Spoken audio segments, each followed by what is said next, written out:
Firefighters working in difficult, rugged terrain will be dealing with hot weather over the next few days. News Channel reporter Dave Alley joins us live. And Dave, what are the weather experts assigned to this fire saying? They're saying, just like you reiterated right there, hot and dry conditions. And we're right here at the incident command post at the Elks Event Center, where the weather is very, very comfortable. However, it is breezy, it is cool. It's providing crews here with a favorable environment, especially those that are here needing to rest and relax. But out on the fire lines and the hillsides behind me, several miles to the east, the weather is far more extreme.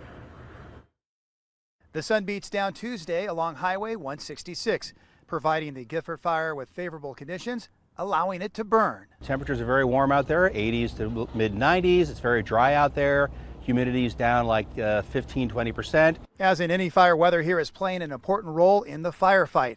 Incident meteorologist Rich Thompson points out, along with vegetation and topography, it's one of three main variables that affect a wildland fire. Weather does change very dramatically, very quickly, and when that does occur, that can cause some very serious issues on a fire. Thompson says the weather this week is normal for this time of year, but forecasts a warming and drying trend the next couple of days. By Thursday, we'll see temperatures widespread across the fire in the 90s, maybe even some low 100s in some lower elevation spots, and so that's going to create a very elevated fire weather concern out there across the entire fire perimeter. The weather not only impacts the natural conditions that can strengthen and propel the fire, there's also the human element and the physical toll it may take on those who are fighting the flames. It just is like deadening heat in there, and so they're constantly having to pay attention to how they're feeling, gauging themselves, staying hydrated, staying fueled. While the weather can be extreme, firefighters are used to working in challenging conditions. It takes a lot of work, but they are in really good shape. This is what they train for.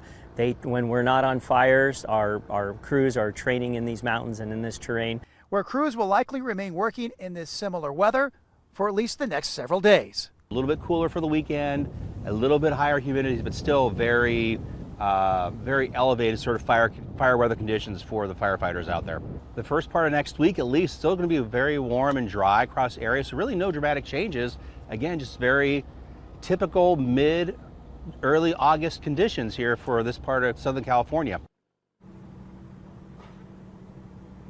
It was warm out there earlier today, certainly hoping for good weather here coming up in the near future. Now, firefighters that are working out there, working long shifts, 12 to 24 hours, depending on different variables. So they're oftentimes having to endure very grueling and exhausting shifts out there for many, many hours before they're able to come back here to the incident command post and get some very needed rest and relaxation. That's the latest from here, reporting live in Santa Maria. I'm News Channel reporter Dave Alley.